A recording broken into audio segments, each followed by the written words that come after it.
આપણો ટોપિક કયો છે? ડિરાઇવ ઈએમએફ ઇક્વેશન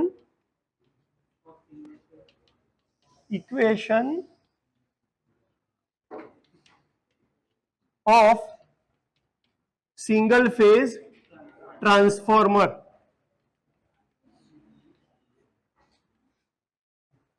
તો ઈએમએફ ઇક્વેશન સમજતા પહેલા તમને થોડીક ટ્રાન્સફોર્મર વિશે બેઝિક વસ્તુઓ ખબર હોવી જોઈએ.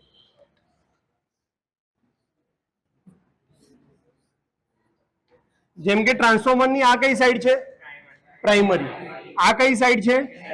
સેકન્ડરી. આપણે જે ઈએમએફ ઇક્વેશન ડિરાઇવ કરીએ છીએ એ આપણે એવું સમજીએ છીએ કે ટ્રાન્સફોર્મર કયું છે? આઈડિયલ ટ્રાન્સફોર્મર છે, એટલે અહીંયા કોઈ લોસ નથી થતો.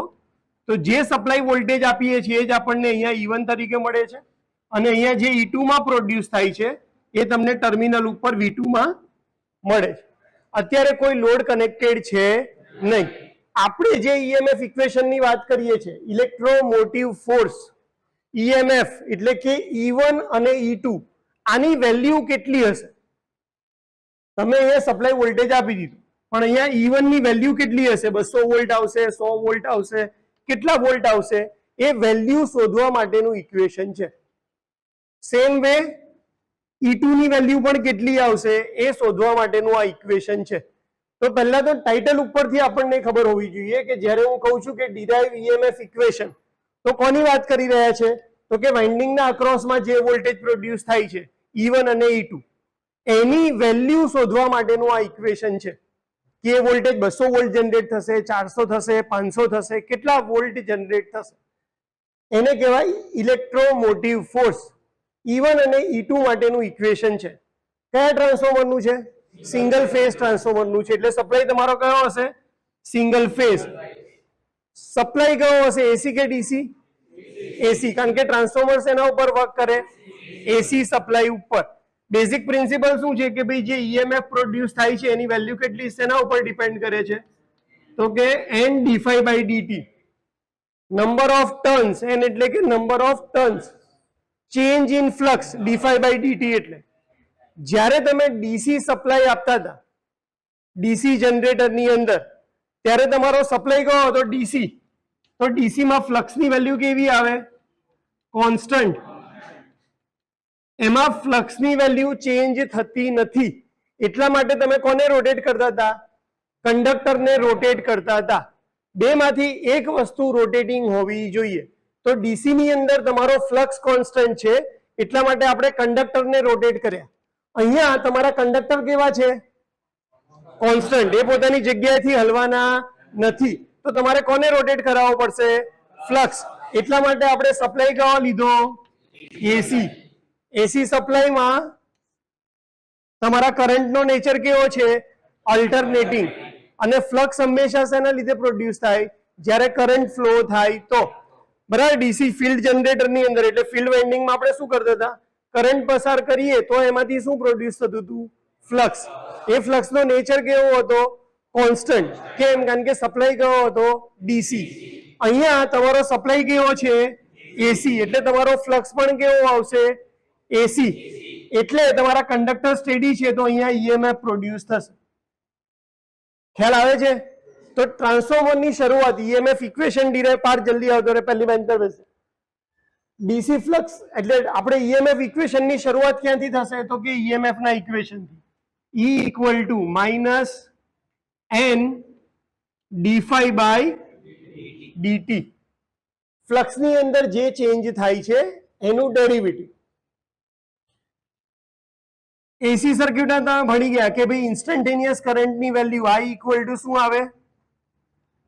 Im sin omega T. આ કરંટ ઉપરથી ફ્લક્સ જનરેટ થાય છે, તો ફ્લક્સની ઇક્વેશન બી શું આવશે? phi equal to m sin omega T. આ phi ની વેલ્યુને હું ક્યાં મૂકીશ? અહીંયા, ડિફરન્શિએટ કરવા માટે.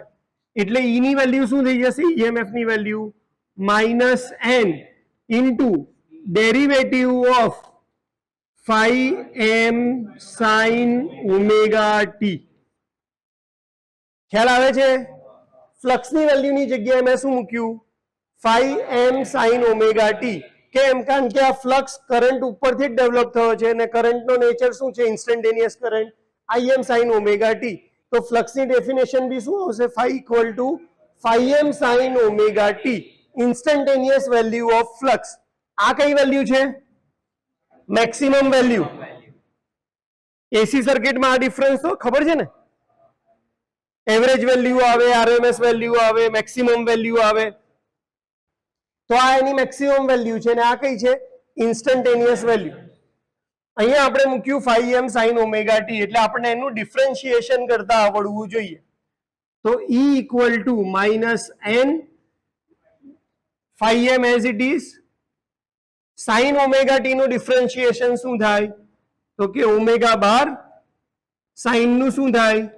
cos ઓમેગા ટી, ટી નું થાય 1, ટી ના રેફરન્સમાં, એટલે હું 1 અહીંયા લખતો નથી. તો આ ડિફરન્શિએશન આપણું આવ્યું phi m ઓમેગા sin, એટલે સોરી cos ઓમેગા ટી. હવે અહીંયા હું શું લખું છું? E equal two minus n omega phi m. આ ઓમેગાને પાછા હું કન્વર્ટ કરું છું સાઇન ની અંદર. કેમ? એનું એક રીઝન છે, કહું છું તમને. પહેલા ખાલી અત્યારે હું શું કરું છું? આ જે ઇક્વેશન છે જેને આપણે કયા ફોર્મમાં મળ્યું છે? કોસના ફોર્મમાં. એને શેમાં કન્વર્ટ કરું છું? સાઇન. તમને એવો સવાલ થાય કે સર અહીંયા ઓલરેડી એ સાઇનના ફોર્મમાં હતું જ ને, પણ સાઇનના ફોર્મમાં નહીં, એ કયા ફોર્મમાં હતું? ડિફરન્શિએશન. આપણે તો એને ઇક્વેશનના ફોર્મમાં જોઈએ છે.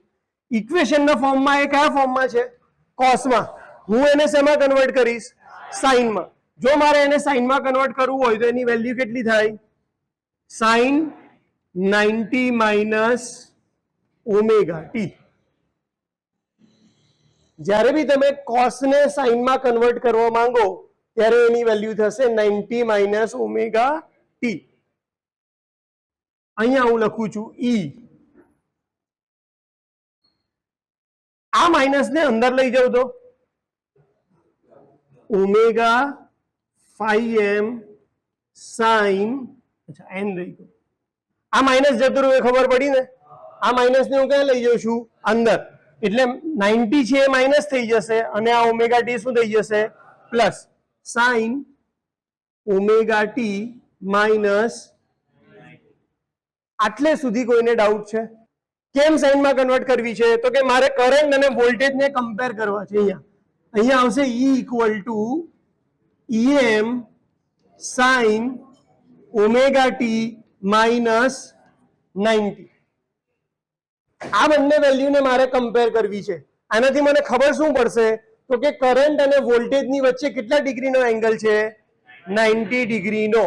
એટલે કે જો મારો કરંટ આ રીતે સ્ટાર્ટ થતો હોય તો એના 90 ડિગ્રી પછી શું ચાલુ થશે? EMF.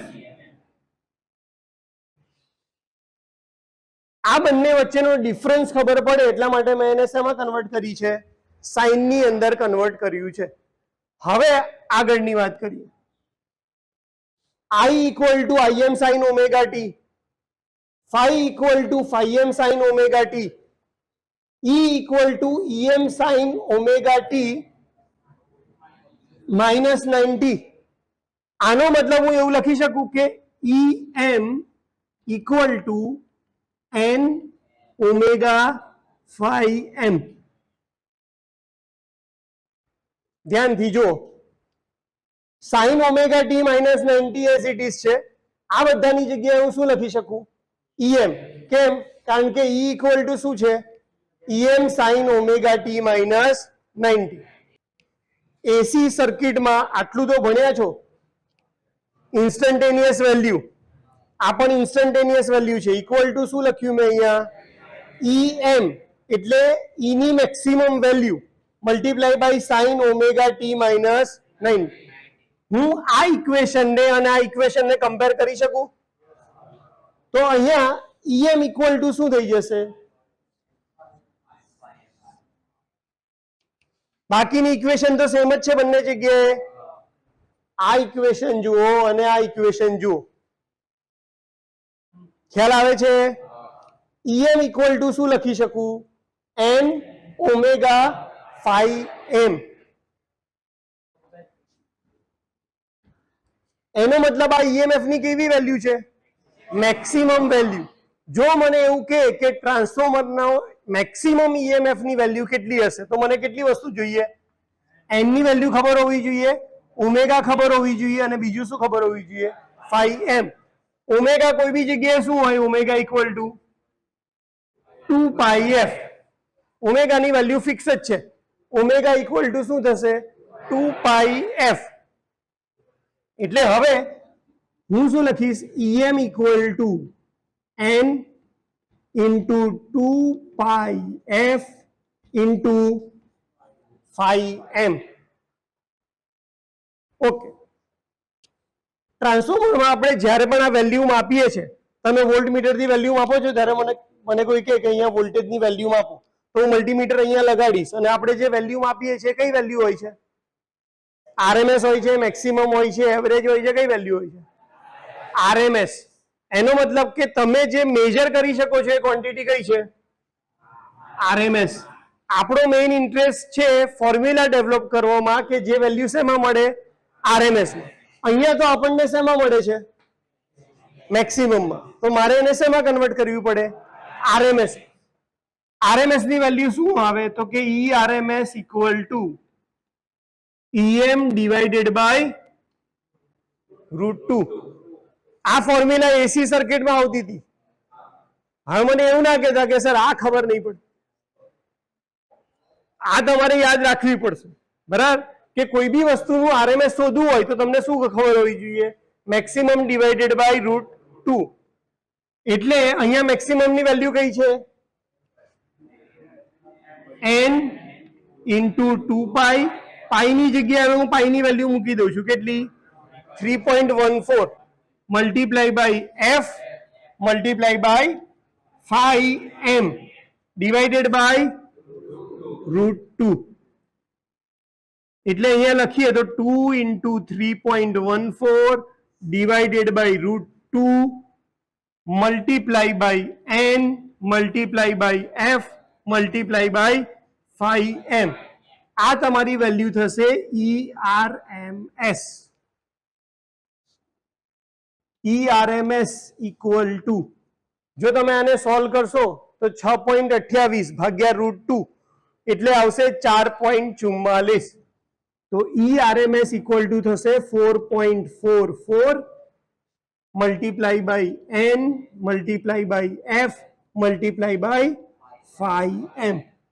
આપણે જોઈએ છે ઇન્ડિવિજ્યુઅલ E1 અને E2 ની વેલ્યુ, એટલા માટે E1 ની વેલ્યુ થશે 4.44. n ની જગ્યાએ શું લખીશ? n1 f into phi M. અને similarly E2 equal to 4.44 n2 f multiply by phi M. એટલે તમારે જ્યારે ઈએમએફ ઇક્વેશન ઓફ ટ્રાન્સફોર્મર પૂછાય તો શરૂઆત શેનાથી કરવી પડશે? આ બંને ફોર્મ્યુલાથી. કે ભાઈ I equal to IM sign omega T છે, એના લીધે જે ફ્લક્સ ડેવલપ થયો એની વેલ્યુ કેટલી છે? Phi M sine omega T. એના પરથી લખવાનું છે કે according to Lenz law E ની વેલ્યુ કેટલી આવે છે? તો કે -n dφ by dt. Differentiation કરવાનું છે ફ્લક્સનું, એટલા માટે આપણે અહીંયાથી phi M sine omega T ની વેલ્યુ ક્યાં મૂકી દીધી? નીચે, ફાઈ ની જગ્યા ઉપર. d બાય dt નું ડિફરન્શિએશન કર્યું અહીંયા આપણે phi M sine omega T નું, તો phi M as it is, omega T ની જગ્યાએ ઓમેગા અને સાઇન નું શું થઈ ગયું? Cos omega T. એટલે આપણને એક ઇક્વેશન મળી ગઈ. હવે મારે જોવું છે કે કરંટ અને વોલ્ટેજ વચ્ચે રિલેશનશિપ કેવું છે. કરંટ અને વોલ્ટેજ લેગ કરે છે કે લીક કરે છે? કારણ કે જ્યારે વેક્ટર ડાયાગ્રામ તમારે ડ્રો કરવાનું થશે, નો લોડ અને ઓન લોડ વેક્ટર ડાયાગ્રામ, તો તમને એ વખતે ખબર હોવી જોઈએ કે લેગિંગમાં ડ્રો કરવાનું છે કે લીડિંગમાં. તો એ બંને જો તમારે કમ્પેર કરવું હોય કરંટ અને વોલ્ટેજ, તો બંને એક જ ફોર્મમાં હોવા જોઈએ. એક સાઇનમાં હોય અને એક કોસાઇનમાં હોય તો કમ્પેરિઝન થાય નહીં. એટલા માટે જે ઇક્વેશન આપણને કોસના ફોર્મમાં આવ્યું એને મેં શેમાં કન્વર્ટ કર્યું? સાઇનના ફોર્મમાં કન્વર્ટ કર્યું.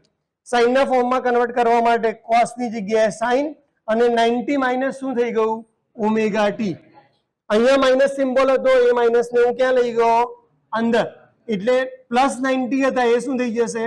માઇનસ. અને ઓમેગા ટી માઇનસ હતા એ શું થઈ જશે? પ્લસ. એટલે ઇક્વેશન બની જશે અહીંયા n omega 5m sin omega T minus 90.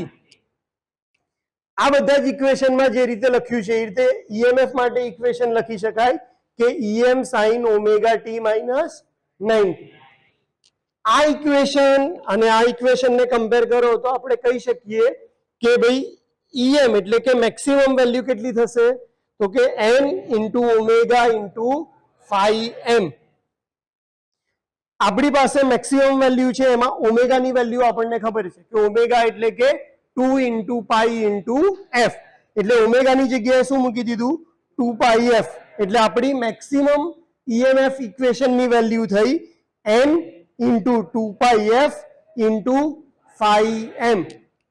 આ વેલ્યુ થઈ જાય. આપણો ઇન્ટરેસ્ટ છે આરએમએસ વેલ્યુ શોધવામાં, E1 અને E2 ની આરએમએસ વેલ્યુ શોધવામાં. તો ઈ આરએમએસ ઇક્વલ ટુ શું થશે? em by √2. em ની વેલ્યુ ક્યાંથી લઈ લીધી? આપણે અહીંયાથી લીધી. એટલે થશે n 2 ઇન્ટુ પાઈ ની વેલ્યુ મૂકી 3.14, f as it is 5m divided by √2. આનું કેલ્ક્યુલેશન કરીએ એટલે કે 2 ઇન્ટુ 3.14 ડિવાઇડેડ બાય √2 એટલે તમને મળી જશે 4.44. n as it is, n એટલે શું હશે? નંબર ઓફ ટર્ન્સ, f એટલે ફ્રીક્વન્સી, અને maximum flux in the core.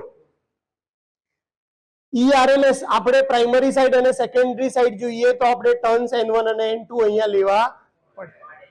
આટલું લખો ત્યારે તમારા 3 કે 4 માર્કનું ઈએમએફ ઇક્વેશન થશે. અને એટલા માટે તમને તમારું main equation E equal to n d5 by dt, પણ કયા? માઇનસ. આ ખાસ યાદ રાખજો. બાકી બધી જ ઇક્વેશન ડીસી જનરેટર, મોટર અને ટ્રાન્સફોર્મરમાં પોઝિટિવ જ છે.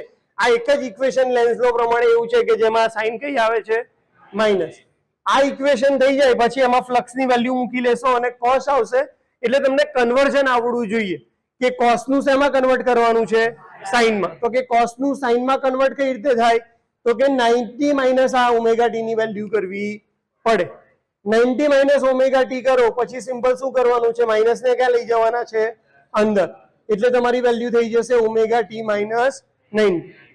ત્રીજું સ્ટેપ કે તમને આ બંનેનું કમ્પેરિઝન કરી અને ઈએમ ની વેલ્યુ લેતા આવડવી જોઈએ કે ભાઈ ઈએમ ઇક્વલ ટુ શું થઈ જશે? તો કે n ઇન્ટુ ઓમેગા ઇન્ટુ 5. આટલું થશે. પછી તો સિમ્પલ તમે વેલ્યુ મૂકી રહ્યા છો. 2 પાઈ ની જગ્યાએ એટલે ઓમેગા ની જગ્યાએ શું મૂકો છો? 2 પાઈ ઇન્ટુ f. પાઈ ની વેલ્યુ થાય 3.14.